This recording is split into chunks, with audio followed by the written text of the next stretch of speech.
And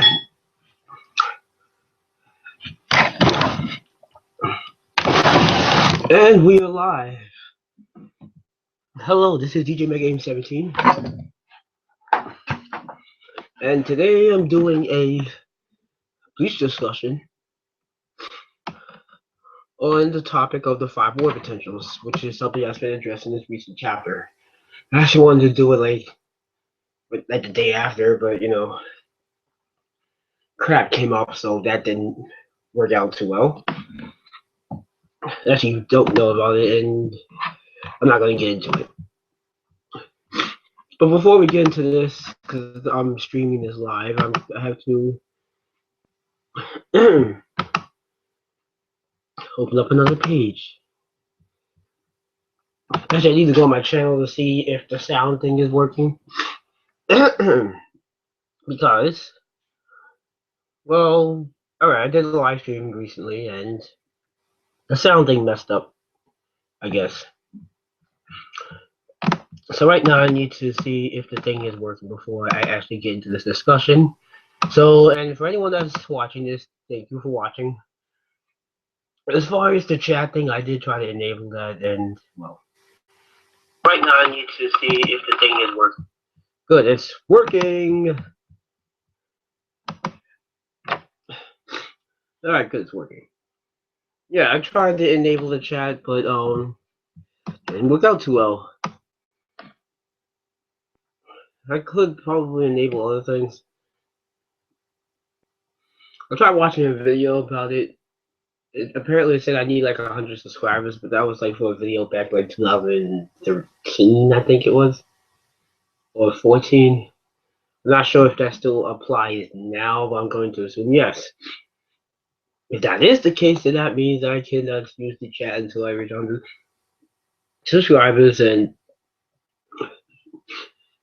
right now that might not be as bad because I am getting closer to it. But I'd rather I personally would like to have that thing be to be enabled sooner than later. Especially now since I have some discussion videos I want to do, and my videos in my channel in general starting to gain more traction. So just saying. I'll also share this at one point. Anyway, enough wasting time. Let's get into this discussion.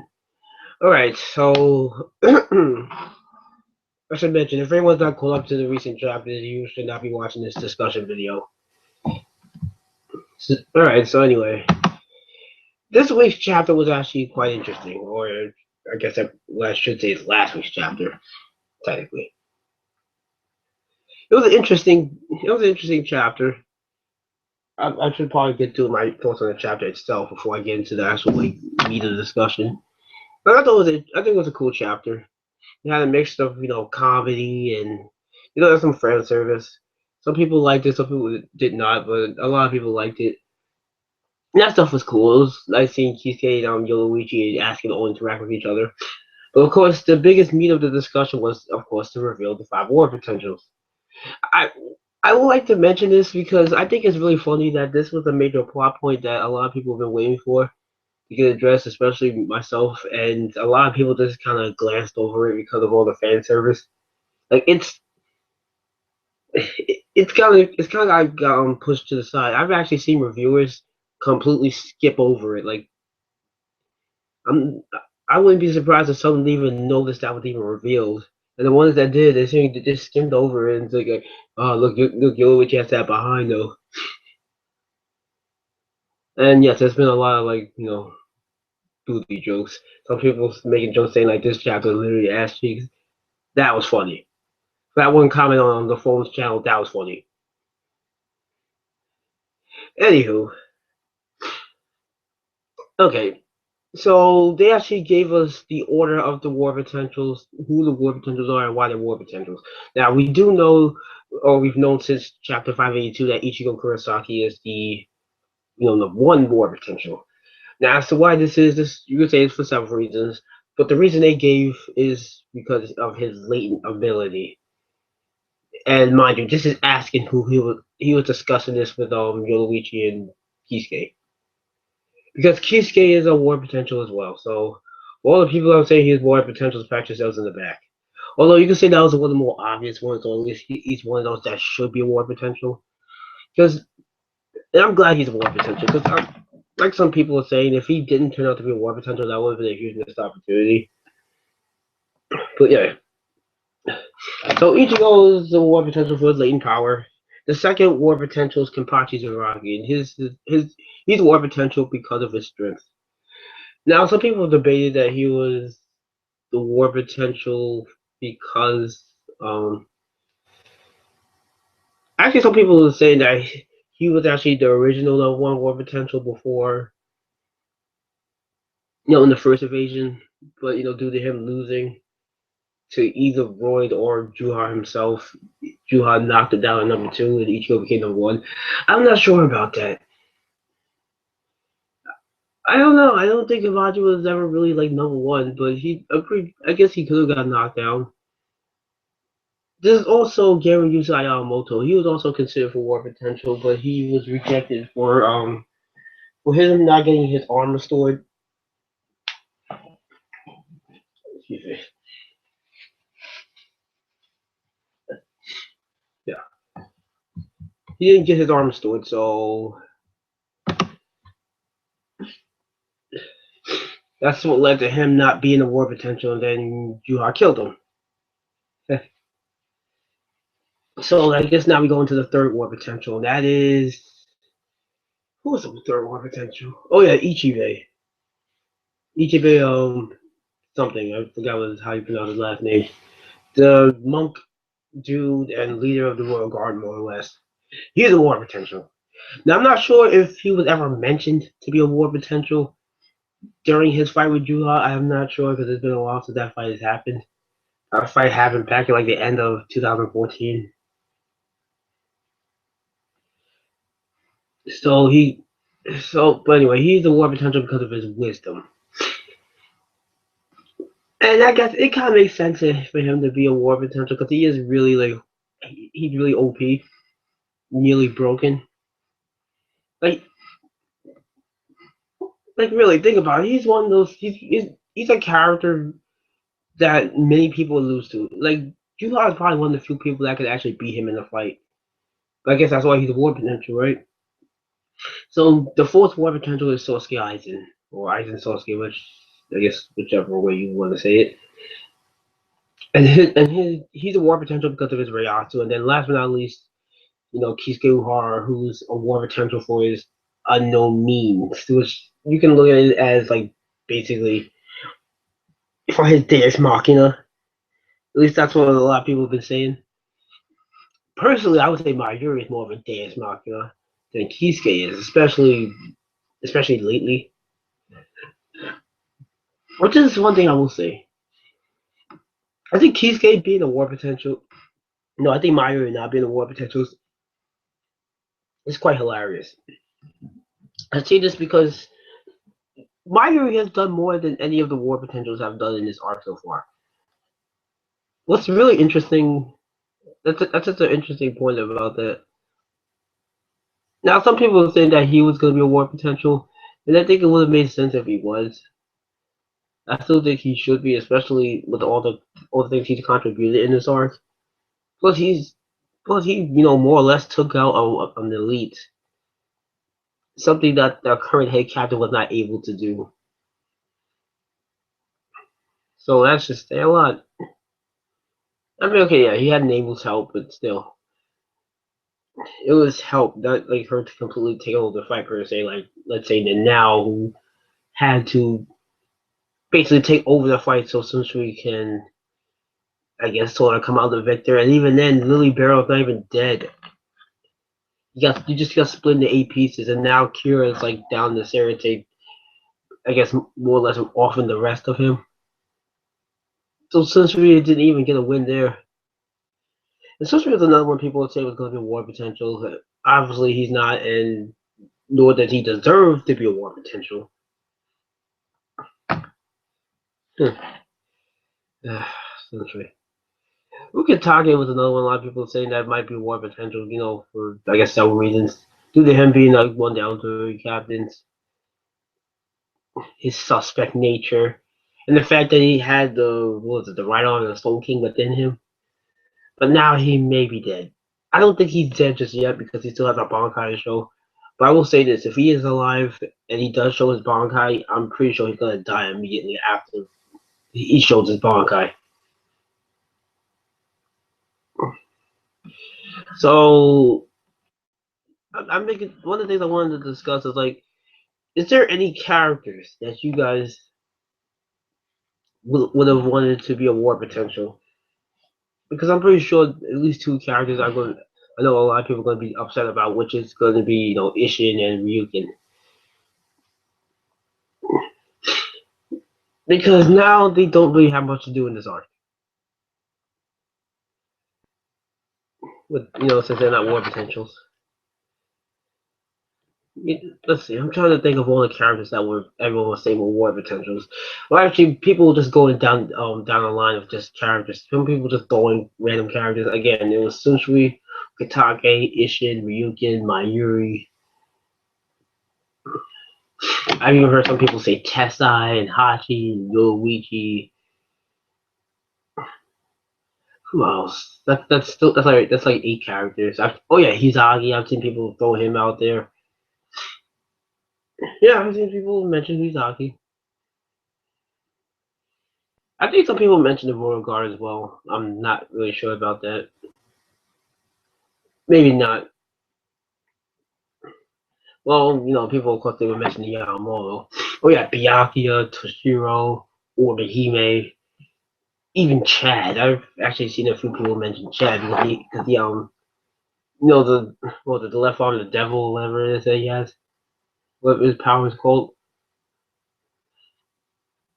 So those are like all the major characters people mentioned. Oh yeah, Kon, Don Kanoji, and Mizuru. I've heard people mention them. Mizuru would have been a cool one because he's a suspect child. I was really hoping that he was going to be a war potential. That's be like, yeah. Actually, two other characters I've seen people name was Kari and Yuzu. Um, Now that one I was legitimately shocked that people would even name because they weren't really on my radar. People I would actually think would be a war potential. Although it could be a thing because they are Ichigo's younger sisters. Therefore, they have they have what Ichigo has, but probably to a lesser degree than he does. Speaking of which, I wonder if they're gonna do anything in this arc. I guess that goes the same for like Ishin and Ryukin. There's also Jinta and Uru, but I'm not sure if people mentioned them. Maybe Uru, but I'm not sure. The last character I think I remember people talking about. Oh, just two more. Jinjo and Tsukishima.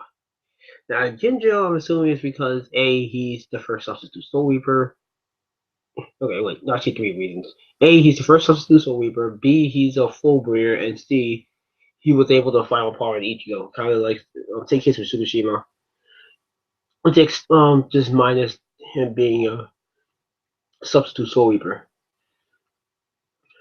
But out of the whole full bring slash execution group, those two were like the biggest enigmas within that group. So it would have been interesting if they were war potentials. Well, of course, that's not the case now. People also saying, the Romania spot like Rinjal, Nell, and Halle Bell are going to be war potentials.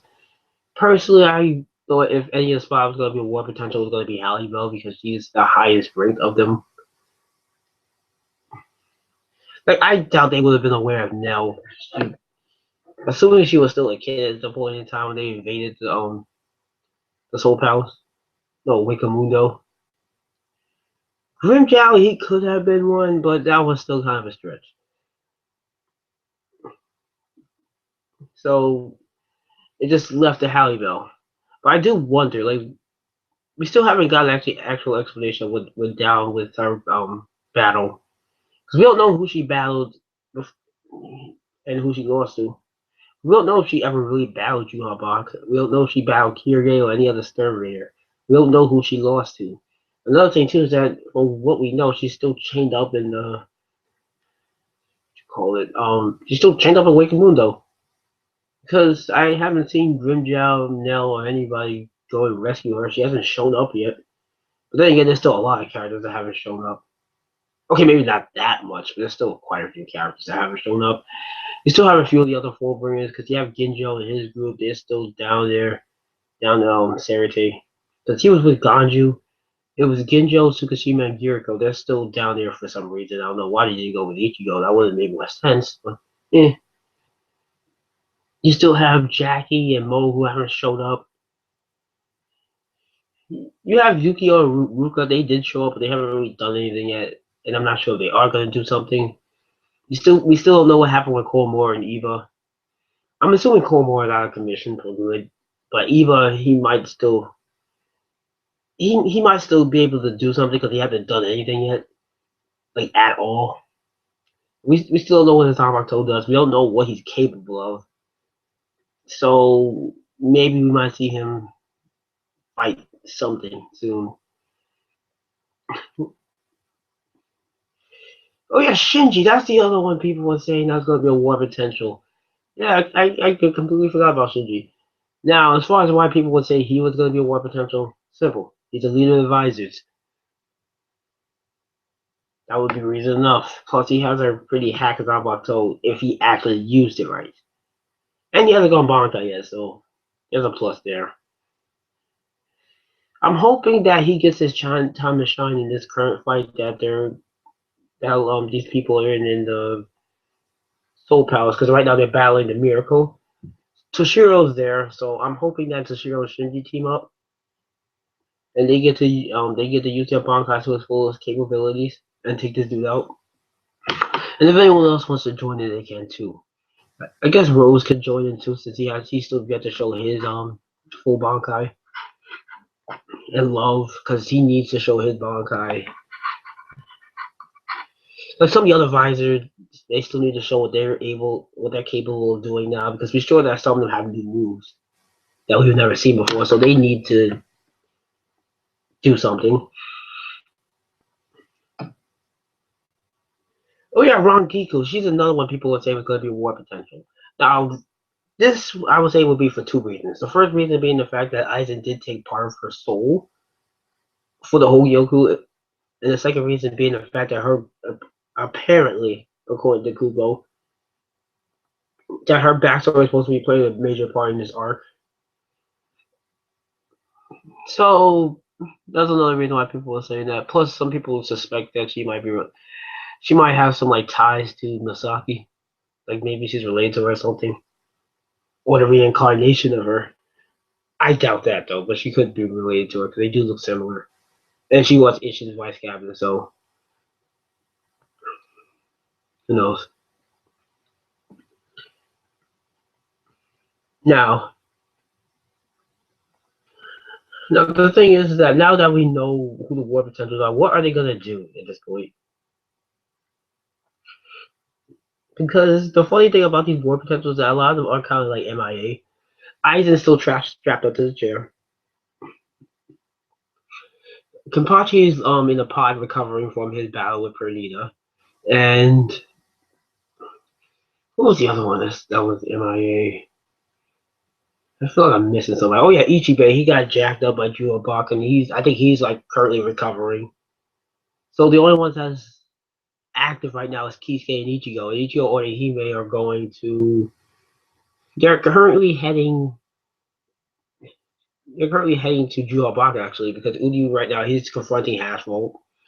That's another one. People say Uryu and Hashimoto are going to be war potentials. I knew that wasn't true because Uryu is already the successor, and Hashimoto is Juha's right hand man, so it wouldn't really make much sense for them to be war potentials if they're already in Juha's army as Stone. So that one I didn't understand why people would say that. I guess what to give them some importance, right? Uryu already has an important role in this arc. He's going to do something, and he already is doing something. I actually have had some people. I've actually heard some people mention Rukia and Renji too. Just because they got the new Bankais and stuff. But Rukia, she's just a cheap Bankai. But Renji got his new Bankai. Plus, they're supposed to be main characters. Well, Renji sort of, but that's what's debatable. Obviously, that's not true now. They're not war potentials. I'm not sure why they would be war potentials. They don't really have anything special. Like the only way I can see them being war potentials is if they actually achieve something higher than what a normal soldier can do. But they didn't really do that. You say Renji has a second Bankai now, but Komor basically more or less achieved something similar to that as well. Even Hitugaya is kind of achieving something like that because his Bankai is still developing. But with Hitugaya, it would make more sense because he actually has more hype to his character. So, there's that. I think I ran through all the characters that could be war potentials, or that people were saying were going to be war potentials. Now, the other thing one of the other reasons why I wanted to make this video is about characters who aren't around anymore and whether or not they would have been considered for war potentials. Like Unohana. Unohana, I'm not going to get into that because I might make a separate video about that. But she could have been a war potential because she was the first Kenpachi. And she's pretty good at Keto, especially healing Keto. She's a medic. She's one of the oldest captains in the Soul Society. She's part of the first generation, alongside Yamamoto. That's another thing we need to know. We still don't know the full history of the Gote 13. We need to know who the original Gote 13 members are. Some people suspect that Komor's grandfather, Byakuya's grandfather, and some of the Royal Guard members, and not all of them were part of it at one point. Let's say they were, and you include Yamamoto Unohana in this as well. That's still 4 other characters we don't know about. But that's a video for another day. But I want to talk about the other Espada, because particularly the ones that were Fossilords. Now, I think it was in the data book that Kubo had said that most of the Espada were Fossilords. That one I do think is debatable, but it could be true. The ones I don't think were Fossilords were Arnero and Yami.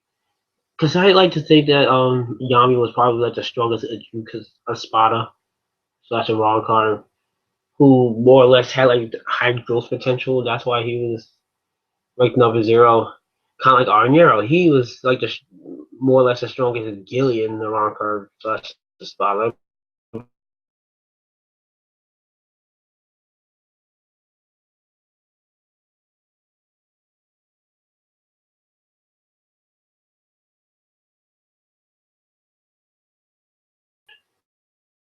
And no, I don't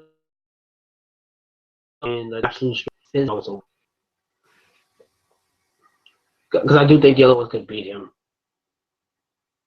Heck, Grimjaw could have probably beaten him at that point. But that was debatable. But those top 4 Espada, we know Hybel is not a war potential. But what about the other 3 if they were still around? Because you have Barrigan, who was number 2, and he was the king of Wakamundo. He has his hacks ability with his aging time and decaying things. How many? He would be able to probably take out a lot of Stern how many of them would actually be able to beat him in a fight? Plus, the dude's pretty durable as well. You have to remember, he was taken out by his own power. He tanked Soifon's Bankai. So he could actually have been a war potential. He probably would have been a big trouble for Juha. He probably would have had to either he would have had to use Hasbro, one of the elites, or he would have had to step in himself to defeat Barrigan. So you have him. Then you have Stark, who's another one of the spotter who back in his days as a regular rocker, he had such high Ryasu that not only did he kill hollows who came in the radius of his Ryasu, he basically had to split himself into 2 just to be able to just to be able to move around without killing everything, and so he wouldn't be lonely anymore. Let's say the Stark was actually able to get back to his original state. How powerful would he be then? And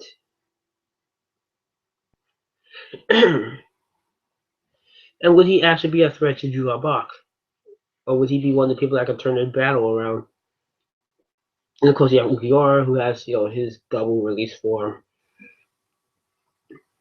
He has a high regeneration. He has what's that little palm? The green lance thing he throws. That the thing that he used to make that huge explosion that was almost at the size of Los Noches. That thing was huge. Too bad we never got to see him actually hit anybody with it. But I'm pretty sure if he actually had done that, he would probably kill somebody, which is probably why we didn't see him actually hit somebody. We don't know how good he is at actually using it, because it does seem like he didn't have full control over it, or he wasn't as good at going it, because it did seem like he was afraid of getting caught up in that. Also, he couldn't regenerate like internal organs. Let's say all of them survived and they trained like Grimjow did, and they got stronger. Let's say Ukiura was able to get stronger to the point where he was able to develop internal organs at the rate that he was able to regenerate all his other limbs and stuff. You know how much of a threat he'd actually be? That's what I'm saying. I think it might have actually been more potential if they were still alive, because out of the top four spots, I do think Halle was the weakest of them and is the weakest of them. Because it did take a considerable lot to bring them down, even though I do think their defeats were very anticlimactic. It still did take a considerable amount to take them down. And in the case of two of them, they basically had to use like hacks to beat them. Because Century he had to use his Zanbato, which is basically reality warping to beat Stark. Even though he did it without using his Blanca, but I still think it's stupid as hell, but whatever. And then you have Berrigan, who had to be defeated by his own powers. Again, I don't see a lot of Stern Raiders outside of the elites being able to deal with something like that. I really don't. With Halle Bell, like we kind of need to know how she got defeated, but then again, like I said, she was like the least impressive of the top four spotter. Now we know the top four spotter are all Vossaloids, and again, Kubo has said at some point that the other spotter I think were Vossaloids too, at least most of them. Here's my take on that whole situation. The other spotter could be Vossaloids, but what I think it is that Aronkers that are naturally born, Aronkers or Hollows that are naturally born Vossaloids, I think are actually stronger than ones that become Vossaloids through other means. Because think about it like this, you have people that are just naturally gifted at things. Because you have people who have natural talent, you have people that have to gain a skill through hard work or whatever. And sometimes, natural talent just beats out having to actually acquire that skill. And I feel like that's the same thing with the Vossaloid thing. Because for what we know, the top four spotter were born Vossaloids. Because we saw a bit of, actually we've seen like a bit of their backstories like touched on. I'm not sure if any of them were fully you shown this, with the exception of maybe Ukiora's. But they were shown at some point, whether it was in the anime, the manga, one of the side stories, in the data books or something, or a novel, whatever. They were shown, and they were shown to all be born Vossaloids. That is not the case for the rest of the spotters. So if any of the other spotters were Vossaloid, they became that way later on.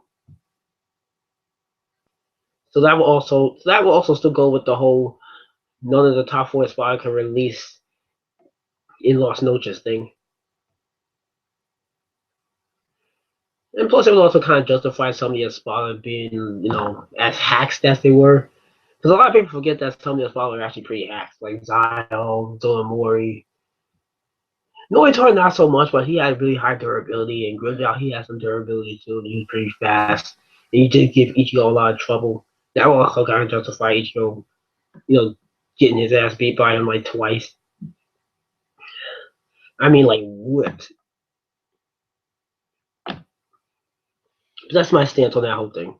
As far as Nell being a Vassal Lord, I don't know. She could be one. If she is, I don't think she was born one. Especially with the whole flashback that we saw of her and Noitora when they were looking for Vassal Lords. So that to me tells me right there that they weren't born Vassal Lords. Because if they were, well, actually they could still wind up being looking for it because they were working for Aizen, but still, you know what I mean. Another character I think that could have been a more potential is Gin. For a few reasons. The first one being the fact that he has a really half-time toe, one that even came close to, not killing Aizen, but he did push him.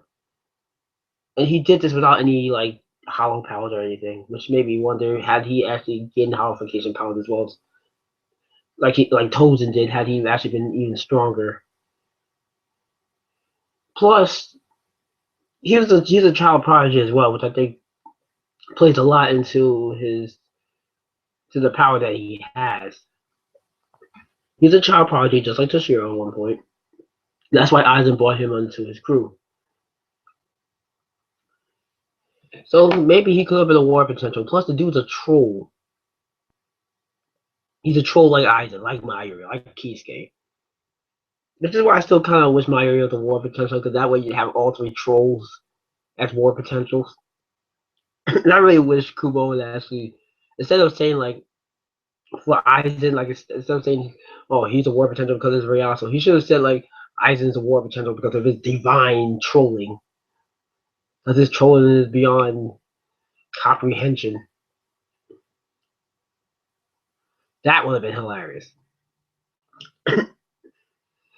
So I think that's about it. I think there was more I wanted to talk about, but I'm not really sure exactly. But yeah, what do you guys think of the war potentials? Actually, before I end this video, I probably should discuss one more thing. I guess that should be like he may not be in one. Because a lot of people are adamant about her being a war potential, and she's not a war potential. Like, it would actually make sense if she was, because she really is like a very hacked character. But she's not. But I think she's still gonna have some type of role because her powers still need to be explained. We have to make confirmed yet whether she is a Fullbringer or she's not. If she is a Fullbringer, then she would probably be the strongest one. Yeah, but she'll probably be even stronger than Ginjo in certain aspects. Maybe not physically, but in terms of hacks, she could be stronger than him and Tsukushima in Chad. And speaking of which, I wonder if Ichigo's ever gonna get his Fullbringer powers back. But anyway, that's just something I wanted to talk about for a minute, which is whether or not just talk about the war potentials in general. And you guys can leave in the comment section what you guys think about the war potentials that we have. Or is there any war potential? Is there any people that you want to be war potentials that did not become war potentials? Are you disappointed by the people that's been revealed to be war potentials? Do you have any expectations for them? Because again, they haven't really done much in this arc.